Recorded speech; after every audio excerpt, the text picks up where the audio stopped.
semakin pulih, Prof. Yang data yang dibentangkan biasanya menunjukkan angka mereka yang dikesan positif telah menurun. Ya. Sama ada kita pulih tu, kita tahu ada lagi 1,700 yang masih di hospital, masih menerima rawatan. Ya. Ya. Jadi begitu juga kita telah ada 100 daripada rakyat kita telah meninggalkan kita lah. Ya.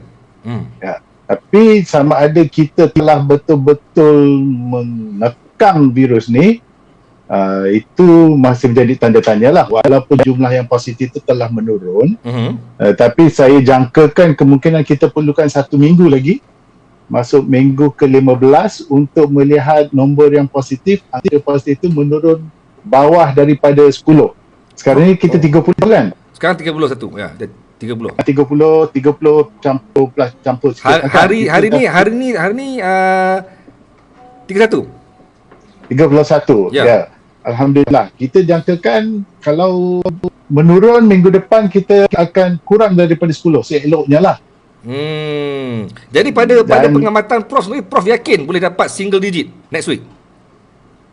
InsyaAllah. Ya, kalau tidak ada yang kita risaukan ni, kita kata lubuk yang tersorok. Maknanya kita tak tahu di mana yang tiba-tiba lubuk itu boleh timbul. Kita kerap kali didengarkan dengan pasar, contohnya. Ada pasar basah, Ya. Adakah kemungkinan akan berlaku satu lubuk pasar yang kita tidak tahu? Tapi kita minta tak ada lah. Kalau tak ada, insya-Allah kita akan turun pada kurang daripada 10, dan kita harapkan dalam minggu ke-16, 17, 18 kita mungkin ada hari-hari yang kita tidak ada yang positif. Ini yang kita doakan lah, dalam bulan Ramadan ni kita berdoa je lah kan. Ya. Cuma Prof, ada sedikit satu persoalan yang agak panas sikit lah, Prof. Mereka kata kita berjaya untuk turun ke 2 angka dan mungkin sampai ke 1 angka. Dan sekarang ni, apa yang kita faham, apa yang semua masyarakat faham, penilaian terhadap ataupun proses saringan dibuat hanya memfokuskan kepada kluster-kluster dan juga kepada kawasan PKPD dan juga kepada PUI. Sedangkan tak dibuat secara overall, tak dibuat secara mass sampling. Jadi bak kata orang, ialah bila kita dah buat banyak sampel test dan dapat banyak result dalam kalangan PKPD area or cluster semua everything, bila dah dapat banyak result, so hari demi hari baki yang tinggal pun tak ramai lah, sebab dah ramai yang kita dapat result. Tapi sekarang ada yang kata, tapi jika kita memperluaskan saringan ke luar daripada zon-zon macam cluster, PKPD area, maksudnya kita buat secara mass screening, kemungkinan angka kita mungkin lebih tinggi. So apa pendapat Prof? Yang itu jadi pertanyaan. Saya sendiri pun bertanya. Sebab setakat ini Kementerian Kesihatan membuat saringan tertumpu. Maknanya kalau ada yang dikesan positif, dia akan buat contact tracing. Jika ada kluster-kluster yang tu, baru mereka buat saringan. Mereka tidak membuat saringan secara rawak. Jadi yang itu jadi tanda tanya, sebab setiap satu positif yang ada gejala, mungkin ada 80 lagi, dia punya ratio mungkin ada 8 lagi yang kemungkinan yang tidak menunjukkan gejala. Jadi mereka ini, jika mereka tidak ada gejala, sudah tentunya mereka tidak ke hospital. Betul. Tapi yang itu kita tidak tahu. Tapi menggunakan data yang dijalankan oleh Kerajaan Negeri Selangor, mereka ada menjalankan satu kajian secara rawak yang mereka buat random sampling lah. Dia test saja orang. Mereka kata dalam data mereka lah, data itu kecil tapi cukup membadai untuk memberitahu kita ada sekurang-kurangnya 2%. Mereka yang positif tetapi tanpa gejala dan tidak pernah mendapat rawatan sebagai pesakit COVID. Jadi yang itu menjadi tanda tanya kita. Kalau 2%, maknanya tiap-tiap 100 ada 2 orang. Jadi kalau kita ada 1,000, dah ada 20 orang. Walaupun kita katakanlah yang positif tu secara rawak mungkin 0.2%. Itu bermakna tiap-tiap 1,000 ada 2 orang. Yang kita risaukan adalah apabila nanti PKP ini ditarik kembali atau ditamatkan, kita ada 1 juta lebih yang akan datang ke Lembah Kelang dan sebagainya, dan Kuala Lumpur dan Selangor sebagainya. Jadi kalau kita gandakan nombor tu, ia akan jadi besar, ya. Jadi yang itu kita masih jadi tanda tanya, sebab kita masih tidak lagi membuat saringan secara rawak. Maknanya kita masuk dalam satu kawasan tu, kita tidak mengambil kira kawasan tu kawasan jingga atau merah atau kawasan hijau. Kita secara rawak ambil 100 orang, ya, ataupun 1000 orang, kita buat saringan semua. Jadi yang itu penting sebelum kita menarik balik PKP ni. Bagi kita mendapat data, mengambil kira berapakah kadar sebenarnya yang positif, yang tanpa ada gejala ini di kalangan kita. Tapi kita harapkan PKP ini berkesan. Kalau berkesan maknanya tidak ada penularan. Kita risaukan, kita tengok masih ada lagi video-video yang diwarakan. Kalau kita tidak silap saya, di Kelang pun ada 600 orang berkumpul di satu tempat. Jadi bila ada perkara-perkara yang macam itu, jadi sudah tentunya mungkin kebarangkalian untuk penularan itu berlaku ada. Itu yang kita risaulah. Tapi Prof, based on situasi semasa lah, Prof lihat sebenarnya lah Prof, pada pengamatan Prof, adakah virus ni sebenarnya memang telah berada dengan cukup hebat dalam komuniti, ataupun memang hanya dalam all cluster sahaja, ataupun sebenarnya macam mana Prof? Pada Prof punya pengamatan mengenali virus ni. Pada jangkaan saya, buat masa ini, selagi PKP ini berjalan dengan baik, tidak ada penularan. Tidak ada penularan. Cuma yang kita risaukan, kita tidak perlu ramai. Hanya kita perlukan seorang saja. Sebab setiap seorang itu, dia boleh menjangkiti ramai yang lain. Itu yang kita risaukan. Sebenarnya sebelum dia bergejala lagi, dia telah boleh menjangkiti. Jadi yang itu kita menjadi tanda tanya kita. Berapa ramai lagi antara kita yang sihat, yang sihat, tetapi boleh menjangkiti. Jadi kalau PKP ni sekarang kita dah masuk minggu ke-6, kalau PKP ini berjalan dengan baik, dengan seperti yang diharapkan, insya-Allah kita tidak ada penularan yang boleh kesan lagi lah setakat ni. Cuma kita ada kadang-kadang masih ada kluster-kluster yang tersorok. Contoh-contoh yang kita tidak tahu, dulu kita tak jangkakan yang Masjid Seri Petaling boleh memberi kita sejumlah ramai yang positif. Begitu juga di gereja-gereja, begitu juga yang kita tidak sangka. Ini yang dikatakan lombok-lombok tersorok ini yang kita tidak tahu di mana yang mereka boleh timbul dengan secara tidak kita ketahui. Yang itu kita risau. Prof, apa respon Prof dengan segala kelonggaran yang diberikan sekarang, Prof? Antaranya membenarkan mungkin memberi ruang kepada mereka di kampung untuk balik ke ibu kota, sampai saya difahamkan sudah lebih 300,000 memohon untuk pulang ke ibu kota. Lepas tu selain itu juga kita dapat maklumat ataupun sudah pun disahkan bahawa MITI membenarkan 100% pekerja dalam sektor yang diberi izin selama PKP untuk memulakan pekerjaan mereka. Bermaksudnya bermula hari Khamis ni semua orang dah boleh mula bekerja dalam sektor-sektor yang dibenarkan. Bukan lagi 50%, dah meningkat kepada 100%. Sebelum ni hanya 50%. Sekarang dah boleh pergi kepada 100%. Prof, macam mana Prof?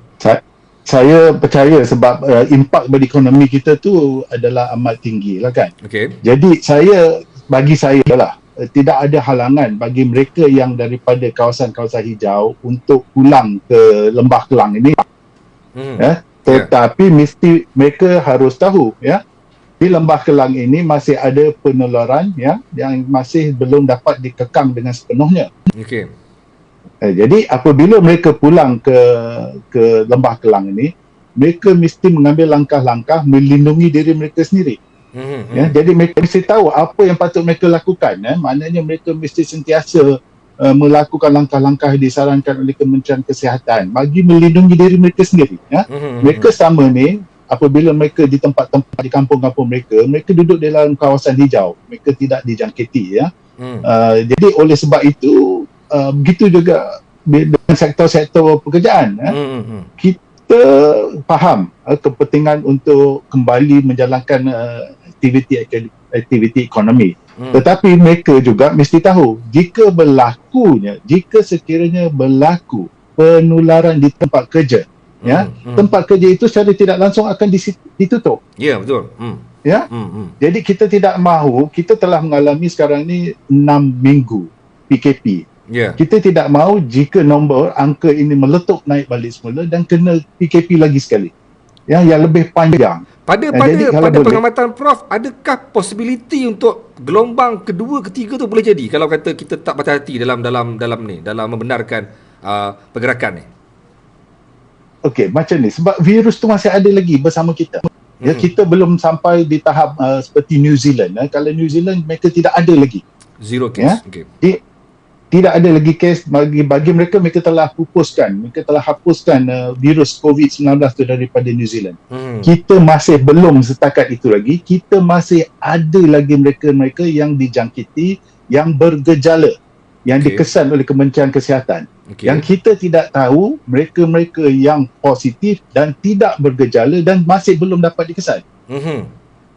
Ya, jadi yang itu mereka ini masih lagi boleh menyumbang jika yang mereka daripada kampung-kampung balik semula ke Lembah Kelang, bekerja balik di tempat kerja, dan mereka yang tadi yang tidak bergejala masih lagi menjangkiti mereka itu di tempat kerja, maka akan berlaku penularan di tempat kerja. Jadi yang pentingnya bagi saya, untuk kita menghidupkan balik ekonomi kita, adalah setiap majikan perlulah menyediakan langkah-langkah bagaimana untuk menangani penularan jangkitan ini di tempat kerja. Ya, maknanya mesti mengambilkan langkah-langkah bayu keselamatan, mesti menyediakan aliran udara yang bagus, mesti menyediakan tandas yang bersih, mesti menyediakan topeng muka, mesti menyediakan pencuci tangan dan sabun dan sebagainya. Jadi adalah tanggungjawab majikan untuk menyediakan prasarana yang mana apabila pekerja balik ke dalam tempat kerja, mereka itu tidak menularkan jangkitan, dan jika ada mereka yang terjangkit, majikan akan ada SOP-nya bagaimana menangani penularan di tempat kerja. Yang itu adalah amat penting. Terutamanya kalau tempat. Tapi Prof, kalau kita refer kepada perangai ataupun sifat virus ni Prof, perangai ataupun sifat virus ni apa yang dalam bidang Prof lah, sebagai seorang profesor dalam bidang virologi ni, adakah penularan COVID-19 ni dia lebih cepat ataupun lebih berbahaya daripada lain-lain virus? Kalau kita buka peluang pekerjaan, kita buka pergerakan, kita dah mula longgarkan PKP, sejauh mana kecepatan virus ni berbanding dengan lain-lain virus sebelum ni, Prof? Yang itu yang menjadi keresahan kita, kerana virus ini cepat merebak. Ya. Kalau kita bandingkan dengan virus SARS yang sebelum ini, virus MERS coronavirus, virus Nipah, virus-virus ini adalah lebih berbahaya kerana dia kadar kematian lebih tinggi daripada virus COVID-19 ini. Tetapi yang membezakan virus COVID-19 ini, dia cepat merebak. Ya, daripada seorang ke seorang dia punya penebakan dia tu amat cepat. Dia seperti penyakit campak juga tempat measles tu cepat juga merebak, tetapi measles tu kita semua dah ada vaksin. Ya, betul. Ya? Betul. Jadi yang itu yang membezakan virus ni lain daripada virus-virus yang lain. Kecepatan ia merebak dan mudah dia menjangkiti orang lain tanpa mereka yang sakit itu ada gejala. Yang itu yang lain. Biasanya jangkitan itu menular kepada manusia dan manusia lain apabila seseorang pesakit itu telah menunjukkan gejala. Ya, maknanya mereka demam, mereka batuk dan sebagainya. Tetapi penyakit COVID-19 ini hanya 30% sahaja yang menunjukkan demam. Ya. Jadi yang itu yang penyakit COVID-19 ini berbeza dengan penyakit-penyakit yang lain. Ya. Prof, sekejap Prof. Saya cuba ambil satu komen Prof supaya kita dapat respon komen daripada Nora Shikin.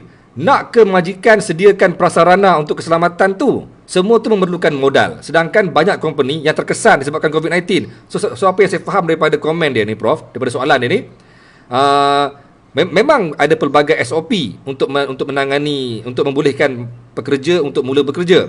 Tapi Prof, daripada apa yang kita faham, apa yang berlaku sekarang ni banyak melibatkan warga asing antaranya. Antaranya banyak warga asing yang terlibat dalam kes COVID-19.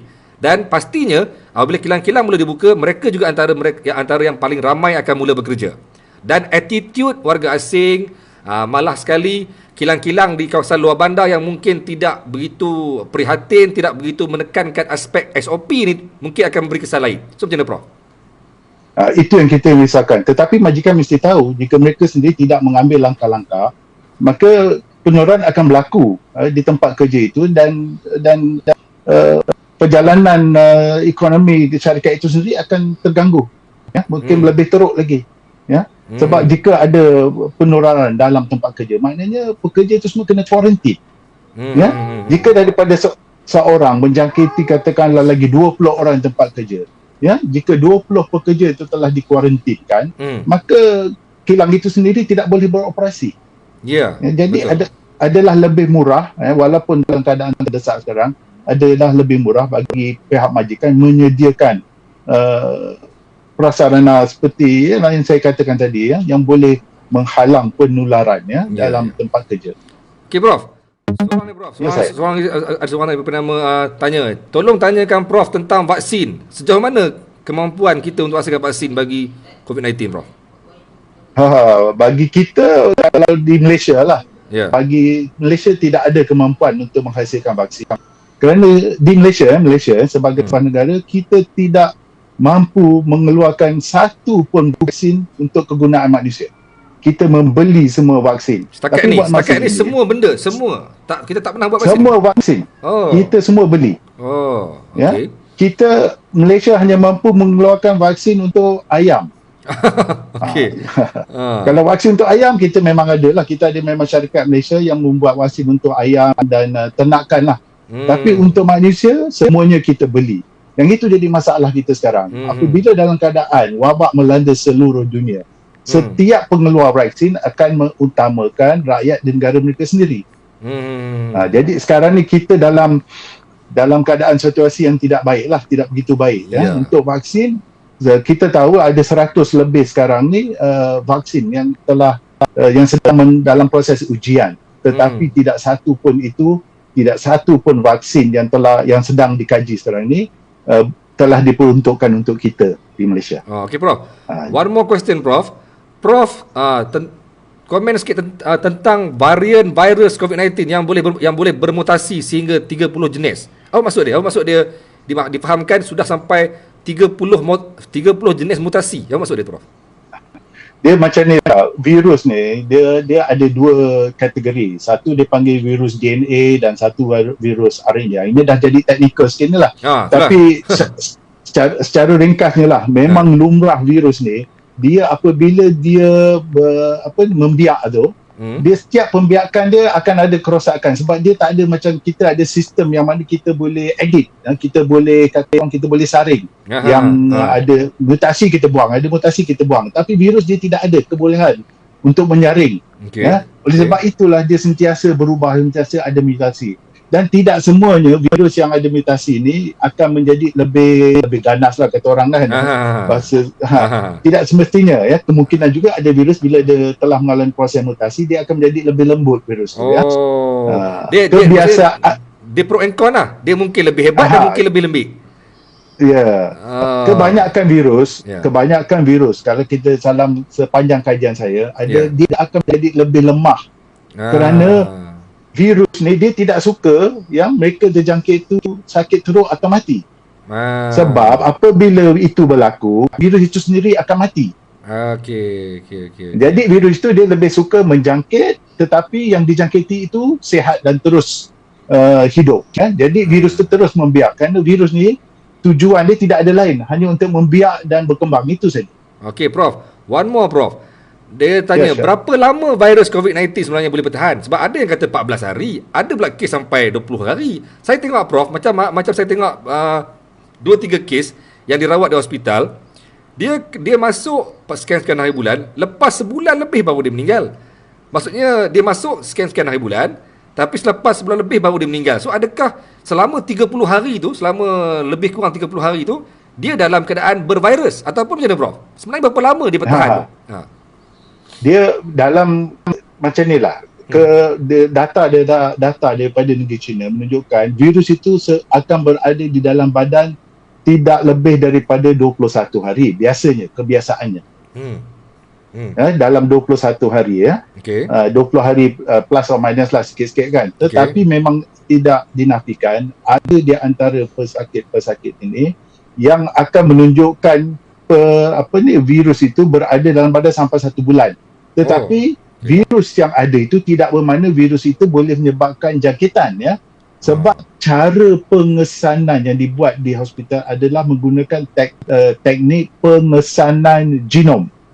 Ya, apabila dia mengesan genom virus itu, bila genom itu positif, itu tidak bermakna genom itu datangnya daripada virus yang boleh menyebabkan jangkitan. Itu jadi teknikal sikit lah. Jadi sebenarnya dia boleh bertahan lebih lama ke? Mungkin boleh lama. Ya, boleh lama virus di dalam badan lah. Kalau di luar badan kita tak adalah. Tak tahan lama berapa jam saja. Tetapi di dalam badan kita, di dalam perumah kita, dalam badan kita ni, virus tu boleh dikesan ya, yang boleh menyebabkan jangkitan sampai 21 hari. Maksudnya dalam tubuh dia sampai lebih kurang 3 minggu untuk boleh menjangkiti orang lain. Ya, saya. Jadi Prof, kalau macam tu, katalah ni kita buat tricky lah Prof, tricky sikit Prof. Maksudnya kalau katanya orang tu sudah pun dia minta self quarantine di rumah selama 14 hari. Ini cerita self quarantine lah. Self quarantine di rumah selama 14 hari. Mungkin virus tu masih ada dalam tubuh dia selepas 14 hari. Jadi bila dia keluar daripada quarantine 14 hari tu, belum sampai 3 minggu, masih lagi ada virusnya, so virus tu masih lagi boleh menjangkiti orang lain walaupun sudah habis tempoh incubation period. Jika virus itu masih berada di ruang-ruang permukaan yang mana boleh dikeluarkan balik, contohnya jika berada di rongga-rongga di hidung dan sebagainya ya. Jadi dia boleh menjangkiti orang lain, tetapi kebiasaannya 14 hari itu dia macam ni lah. Minggu pertama itu dia panggil minggu pengeraman. Dia mengeramkan virus itu. Dia mengeramkan. Lepas tu pada 7 hari kemudian dia, minggu yang mana dia boleh menunjukkan gejala. Minggu yang ketiga itu biasanya yang sama ada dia boleh bertambah pulih atau menjadi makin teruk. Minggu yang keempat sama ada dia keluar atau dia masuk ke ventilator. Virus dia pelik, dia ada 7 hari. Jadi kalau boleh kita nakkan 7 hari yang pertama, selepas tu dia pulih. Sebab tu dia kata 14 hari tu. Ya.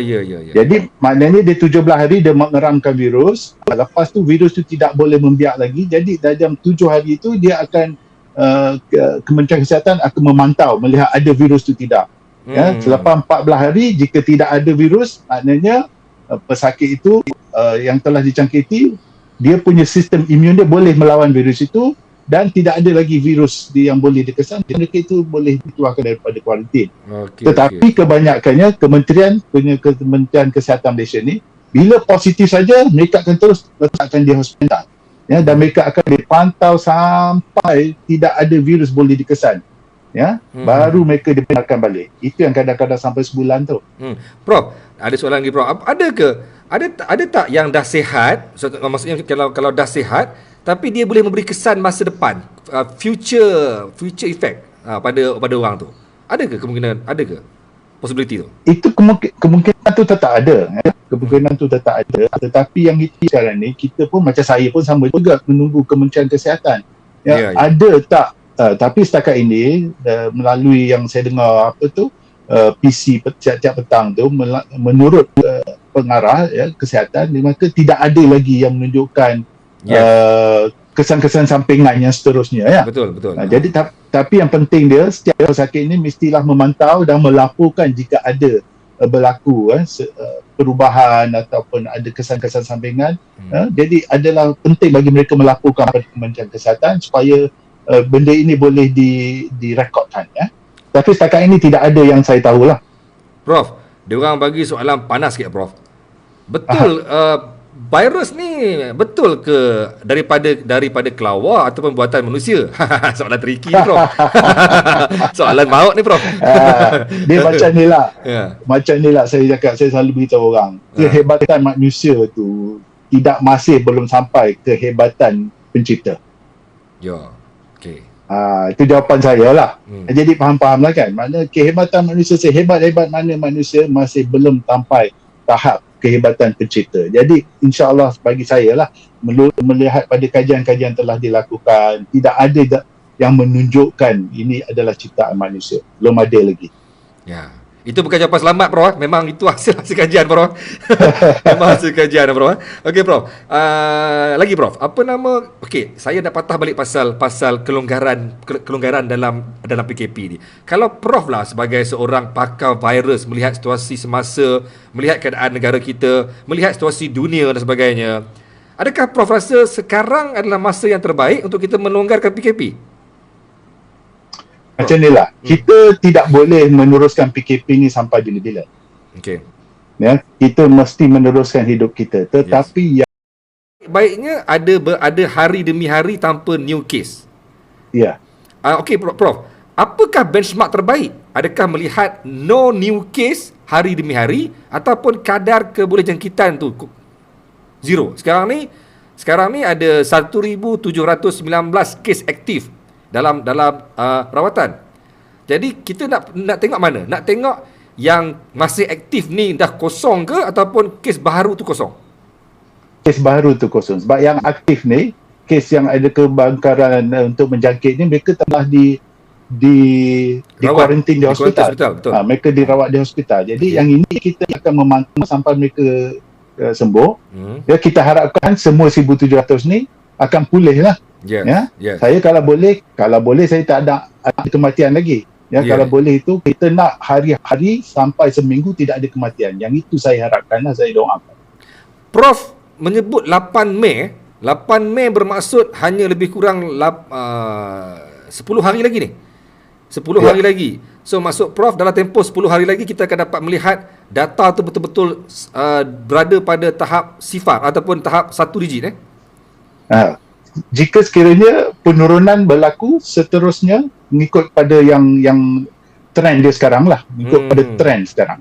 Ya, tetapi saya masih ingatkan juga, jika ada yang ini jika ada berlaku lubuk tersorok, dia panggil cryptic site, mana jika ada lubuk tersorok yang kita tidak tahu, tiba-tiba ada, ya. Contohnya seperti hari itu di KL Utara, Pasar Selayang, itu semua yang kita tersorok, yang kita tidak tahu, tiba-tiba kita terjumpa mereka. Jika itu tidak berlaku, insya-Allah kita akan menurun sampai ke kurang daripada 10 pada minggu yang ke-15. Maksudnya selepas 8 Mei lah. Tapi Prof, okey, ini bukan argument saya, Prof. Cuma cakap orang yang tak pandai lah macam saya ni, Prof. Okey. Saya pun tak pandai juga. Tak ada. Maksud saya, Prof, apa yang saya faham, angka tu memang akan menurun secara drastiknya dalam masa 4-5 hari lagi. Saya nampak akan menurun dan mungkin memang boleh capai sifar ataupun capai single digit dalam masa 4-5 hari lagi. Sebab apa yang saya sendiri faham, saringan hanya dibuat dalam kawasan, dalam kluster, dalam PKPD dan juga mereka yang import serta PUI sahaja. Tidak melibatkan orang lain yang di luar 4 kelompok ni. Bermaksudnya yang pertama kluster, yang kedua dalam kawasan-kawasan PKPD, yang ketiga import yang balik daripada overseas, yang keempat yang PUI yang ada kontak. Okey, tapi mereka yang di luar daripada 4 ni takkan dibuat saringan pun. Tidak akan dibuat saringan pun walaupun mereka ni bergejala. Walaupun mereka ni batuk, demam sebagainya, takkan dibuat saringan. Jadi, kalau refer kepada 4 ni, Prof, saya percaya memang angka akan turun sampai ke single digit sebab dah habis dah. Semua yang dalam ni dah retect dah. Tinggal yang ada sekarang ni cuma saki-baki je. So sekarang saya amat setuju dengan Prof akan jadi single digit. Tapi yang saya khawatirnya, Prof, kita dapat turunkan data dalam empat area ni. Bagaimana dengan area-area yang sporadic case ataupun mereka yang tak dikenal pasti, mereka yang di luar, yang tanpa bergejala, yang mungkin duduk di rumah diam-diam menjangkiti orang lain sebagainya. Macam mana kita nak pastikan ini juga tidak akan meningkat ataupun tak akan meletus sendiri, Prof? Ya. Yang itu saya katakan, saya telah memperkatakan banyak kali, sebelum kita menarik balik PKP ni, kita mesti membuat saringan secara rawak. Mesti. Ya, yang saringan secara rawak mesti kita lakukan secara besar-besaran. Ya, di semua tempat. Ya, untuk kita mengesani mereka-mereka yang seperti yang Cik Azul sebutkan tadilah. Jika ada lagi. Jadi sekarang ini yang saya lihat kerajaan negeri Selangor saja yang sudah buat. Yes, betul. Dan yang itu pun daripada 3,000 mereka mendapati 7 yang positif atau lebih kurang 2%, ya. Jadi itu merisaukan juga, tapi kita memandangkan Selangor ni termasuk dalam Lembah Kelang yang mana kita adalah kawasan jingga dan kawasan merah. Ya, betul. Tetapi apakah dia punya kadar di negeri Johor contohnya, di Pahang, di Terengganu dan di Perak dan sebagainya, yang itu kita tidak tahu. Saya setuju dengan Cik Azrul tu. Kita mesti membuat saringan secara rawak, ya. Bukan saringan tertumpu. Sekarang ni mereka buat hanya saringan tertumpu, ya. Itu pun bila mereka buat saringan surveillance, daripada surveillance pun mereka dapati lebih kurang 4% yang masih ada yang positif. Contohnya bila buat saringan surveillance mereka yang ada dipanggil SARI dan ELI, 4% di antara mereka ni masih positif untuk COVID. Jadi tanda tanya masih ada di kepala saya sendiri pun. Ya, apakah kadar mereka yang macam Cik Azul kata di sana, di luar sana, yang bukan daripada yang 4 tu, apakah kadar sebenarnya? Ya? Yes. Jadi yang itu kita mesti lakukan sebelum penarikan penuh PKP. Dan yang itu masih belum dilakukan. Ya, saya tidak nampak lagi bicara-bicara tentang untuk merakukan. Ya. Kita bukan minta dia orang buat mass screening, mass pada semua orang kan, cuma nak buat secara rawak kan, Prof, kan? Ya, secara rawak.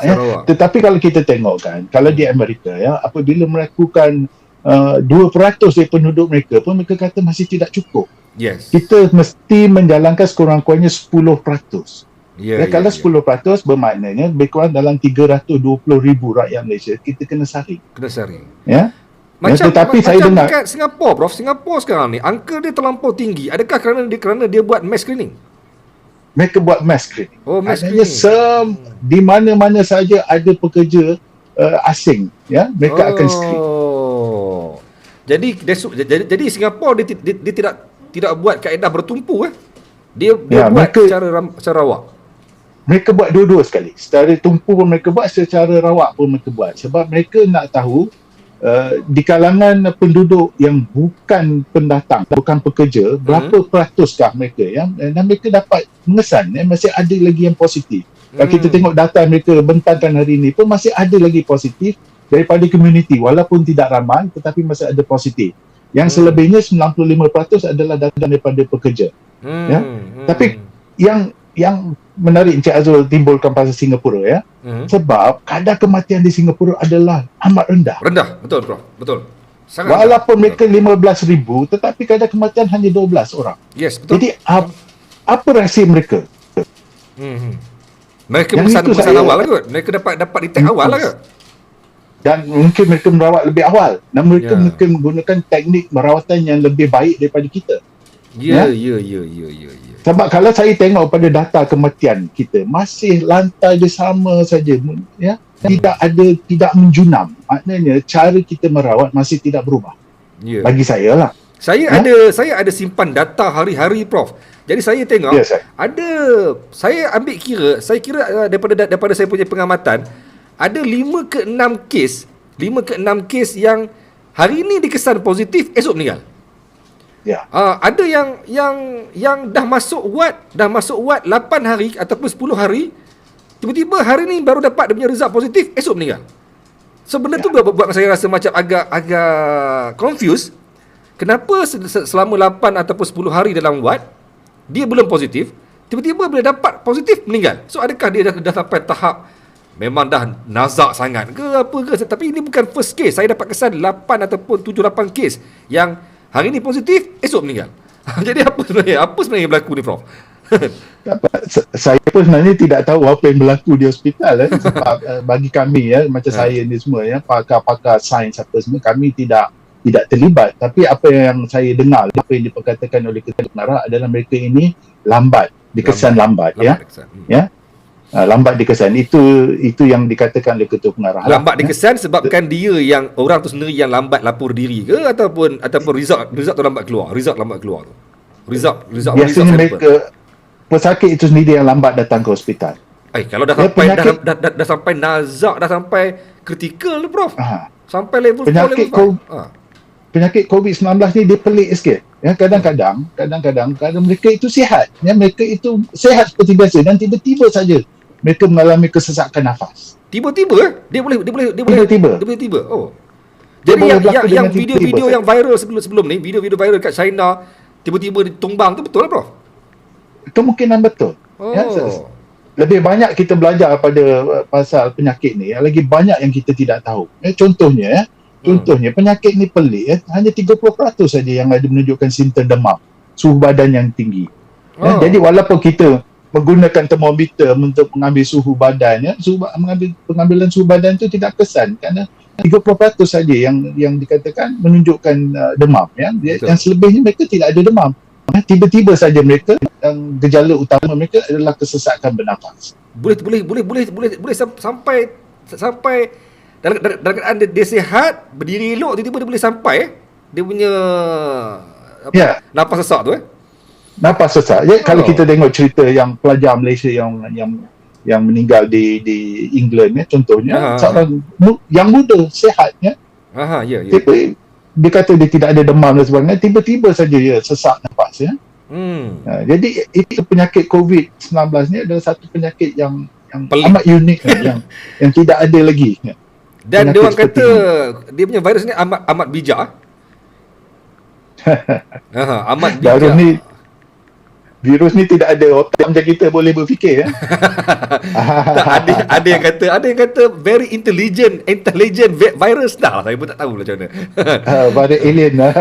Tapi Prof, okey, satu benda yang orang mungkin boleh ke Prof lagi tambah sikit lagi, Prof? Boleh? Okey. Apa yang ramai orang kecewa sekarang, Prof? Yang ramai orang kecewa. Dia macam ni, Prof, simple. Kita dengar sidang media KKM hari-hari. KKM dia buat statement antaranya 6 kriteria untuk memutuskan dan untuk menamatkan PKP. Antaranya ialah kawalan sempadan, kawalan pergerakan, social distancing dan banyak lagi, ada 6 perkara. Saya nampak KKM dia cukup serius menyatakan kaedah untuk menghentikan PKP. Tapi daripada statement KKM tu sendiri seperti kawalan pergerakan, kawalan sempadan dan sebagainya, berlaku sebaliknya apabila lain-lain kementerian macam MITI, macam lain-lain MKN sendiri pun sepertinya tidak sependapat, macam melonggarkan apa yang KKM sendiri nak ketatkan. KKM nak ketat, tapi yang pihak yang belah sendiri pula nak longgarkan. So macam mana, Prof? Adakah ini dia memang macam inilah. Dia Kementerian Kesihatan dia nak memastikan setiap rakyat Malaysia ni sentiasa sihat. Itu dia punya mission dia lain. Dia punya misi dia untuk memastikan setiap rakyat Malaysia itu sihat dan mana yang sakit, setiap yang sakit itu akan dirawat dan pulih.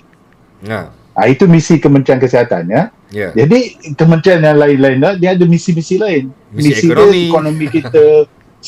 Apabila nak menanggung kos kesihatan ni, mesti ada aktiviti ekonomi. Jika tidak ada pendapatan, bagaimana negara nak menampung kos untuk rawatan Contohnya kalau saya tak tahu di Malaysia berapa kos untuk merawat seorang pesakit COVID tapi kalau kita menggunakan denggi yang masuk denggi dalam ICU tu, kos rawatan boleh mencecah hampir 50,000 ya, 20 hingga 50,000 denggi seminggu saja. COVID-19 ni boleh mencecah sampai 1 bulan. Jadi lagi banyaklah kos dia. Banyak. Jadi kerajaan ekonomi mesti berjalan. Kalau tidak, bagaimana kerajaan nak menampung kos untuk menanggung mereka yang merawat mereka yang sakit tadi. Jadi kita kena balance lah, balance. Kalau tidak kita tidak boleh. Cuma satu je saya nak tegurkan lah, kalau saya boleh tegur lah Kementerian Kesihatan ni. Dia kata kita buat tu, buat ni, tapi satu perkara yang saya nampak tidak diberitahu. Dia suruh kita duduk di dalam rumah, stay at home, stay safe, tinggal di rumah apa semua. Tetapi mereka tidak memberitahu pada kita apakah yang patut kita lakukan semasa kita di rumah. Maksud Prof? Okey, kita lihat hanya 20% saja mereka yang dijangkiti akan menunjukkan gejala yang lebih teruk. Ya. 80% daripada mereka dijangkiti sebenarnya akan pulih Akan pulih dengan sendirinya. Walaupun tanpa dengan ubat. sendirinya. Ya. Jadi yang kita nak tahu, apakah yang ada pada 80% ini yang membolehkan mereka pulih tanpa perlu rawatan yang lebih di hospital. Jadi, melihat kepada apa yang telah berlaku di negeri China dan di Korea dan sebagainya, mereka melihatkan adalah ketahanan imun, sistem imun tu adalah penting. Sebab tu dikata yang muda tu, mana mereka yang muda tu, mereka boleh melawan jangkitan berbanding mereka yang lebih tua, yang 68 ke atas dan sebagainya. Jadi, apakah yang ada pada yang muda yang tidak ada pada yang tua? Yang muda itu mempunyai sistem imun, ketahanan imun semula jadi yang kuat. Ya, jadi yang itu bagi saya patut diberi penekanan oleh Kementerian Kesihatan. Jadi bagi mereka yang tinggal PKP di rumah, semasa di rumah, ya, memperkuatkan ketahanan imun semula jadi kita. Ya, yang itu penting. Yang itu tidak diwawakan. Kena bagi guide. Kena bagi guide how ya, to. Betul. Okay. How to strike your immune. Bagaimana meningkatkan ketahanan imun semula jadi. Ya, betul. Terutamanya bagi mereka yang sudah mempunyai risiko. Contohnya mereka, kalau kita tengok PC tiap-tiap petang, sidang media dia akan katakan yang mati ini adalah ada jangkitan, ada penyakit-penyakit lain, darah tinggi, kencing manis dan sebagainya. Tapi dia tidak beritahu kamu yang di rumah yang ada penyakit kencing manis, darah tinggi, yang ini patut kamu lakukan. Yang itu dia tak beritahu. Bagi saya yang itu lebih penting bagi saya untuk ditekan. Bukan sekadar duduk rumah masak-masak lah. Kan? Belajar buat resipi ya. Ya, yang itu yang penting adalah menekankan bagaimana cara bagi mereka yang ada kencing manis, darah tinggi, pendengar-pendengar sekalian. Mereka tentu dia tertanya-tanya, apakah yang boleh mereka lakukan untuk melindungi diri mereka jika sekiranya mereka terjangkit supaya mereka tidak masuk ke dalam ICU. Ya? Dan kita lihat kadar kematian apabila seorang pesakit itu telah dipasangkan ventilator, alat pernafasan, dia adalah amat tinggi. Kadar kematian adalah amat tinggi. Jadi kalau boleh kita tidak mahu mereka yang sudah ada risiko ini bila terjangkit memerlukan rawatan rapi di hospital. Jadi bagaimana caranya adalah dengan meningkatkan ketahanan sistem imun semula jadi. Prof, alang-alang Prof sebut ni, cuba Prof bagi sikit tips Prof. Apa dia kaedah dia untuk meningkatkan imunisasi imun tu? Yang ini yang kita melihatkan kepada data-data yang saintis laporkan. Ini bukan rawatan. Contohnya, kita lihat kebanyakan kadar kematian di kalangan mereka yang vitamin D rendah. Vitamin D vitamin D rendah. So bagaimana cara itu mendapat vitamin D? Kalau kita di Malaysia, alhamdulillah Allah dah bagi kita matahari. Mungkin kita perlukan pendedahan pada matahari supaya kita mendapatkan vitamin D. Bagi mereka yang bagi mereka yang ada kekurangan vitamin D selain daripada matahari, mungkin mereka mengambil suplemen vitamin D contohnya. Vitamin D ramai yang duk sibuk pasal vitamin C. Vitamin D dan C juga. Vitamin D dan vitamin C contohnya. Lepas tu untuk pengambilan suplemen seperti yang kata vitamin C itu kita boleh dapat bukan di suplemen, kita boleh makan buah-buahan. Segala buah-buahan yang ada vitamin C contohnya. Lepas tu kita boleh mengambil contohnya zinc. Dikatakan adalah bila ada kekurangan zinc. Zinc tu penting kerana ada zinc itu boleh menghalang virus itu dari berkembang biak. Tetapi masalah dia, jangan pula ambil zinc banyak sangat sebab zinc ni ada kemudaratan dia juga. Jadi kita ambil zinc secara natural, kita ambil minyak ikan, dia panggil fish oil. Lepas tu yang paling penting sekali dan yang paling mudah untuk kita lakukan adalah tidur yang cukup. Cik Azrul, tidur yang cukup. Tidur yang cukup. Macam kita ni dah tidur lewat je. Saya kurang tidur ni. Itu yang masalah. Kerana untuk meninggikan ketahanan imun, kita dikatakan memerlukan setiap kita ni yang dewasa memerlukan 7 hingga 8 jam tidur. Tak cukup tu. Jadi tu sudah berisiko tu kan. Aduh. tidur yang penting, pemakanan, exercise kan. Itu adalah penting ya. Jadi benda-benda yang kita boleh lakukan ya, untuk meningkatkan keimunan kita. Yang paling penting sekali lah ya, mengambil antioksidan daripada buah-buahan dan sebagainya. Jadi buah-buahan tu penekanan yang kita kena lakukan ya. Yang vitamin D, zinc tu adalah yang memang dah ada faktanya lah. Oh, D dan zinc so semua yang sedang menonton ni kena faham. Vitamin D dengan zinc boleh perlu diamalkan dalam tempoh-tempoh begini. Sekurang-kurangnya untuk nak protect lah. Tapi yang seelok-eloknya cakaplah dengan doktor lebih dahulu ya. Nanti ada pula yang overdose pula ya. Ini dia kata dia dengar Profesor Sazali cakap ni. Tak ada. Prof, satu lagi Prof. Saya rasa ada lagi 2-3 ni Prof. Okey. Sikit-sikit lagi Prof, sikit lagi.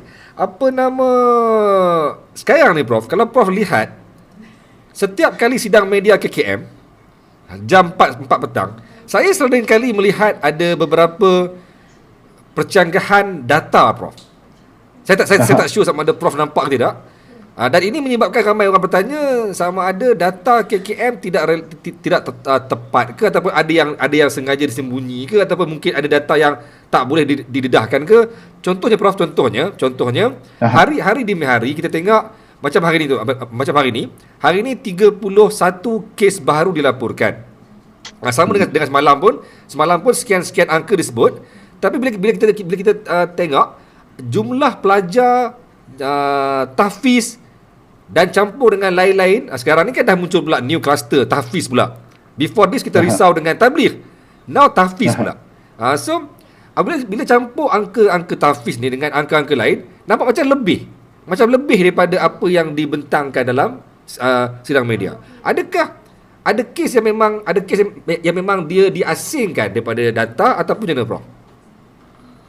Dia bergantung kepada data yang kita mesti ingat data yang dibentang oleh Kementerian Kesihatan adalah kes-kes yang positif, tetapi itu tidak menunjukkan bila mereka ini dijangkiti. Okey. Tapi katanya data harian. Katanya data tu data harian. Okey. Data harian, kita mesti ingat paling cepat ujian boleh dibuat 24 jam. Okey. Jadi apabila ketua pengarah membentangkan laporan, dia kata hari ini berapa positif, ya. Jadi sampel yang diambil mungkin sampel yang diambil beberapa hari sebelum tu. Okey. Itu kita mesti tahu sebab tidak semuanya datang pada data pada hari yang sama mereka dikesan. Sebab kita dekat Kementerian Kesihatan pun ada kekangan kerana keupayaan mereka untuk membuat ujian, mereka tidak lagi belum lagi sampai real time. Maknanya dia akan buat saringan dulu satu tempat, lepas tu sampel itu akan dibawa ke makmal ya. Lepas tu bila sampai di makmal mungkin waktu tengah malam ya. Jadi mereka akan boleh lakukan esoknya ya. Tanpa kalau terlampau banyak sampel, makmal akan tangguhkan lagi ya. Contohnya terutamanya jika bukan pesakit yang bergejala ya. Jika mereka membuat saringan, jadi mereka bahasa kalau saringan saja tidak jadi prioriti yang sangat lah. Ya. Okey Prof, last. Ini paling last.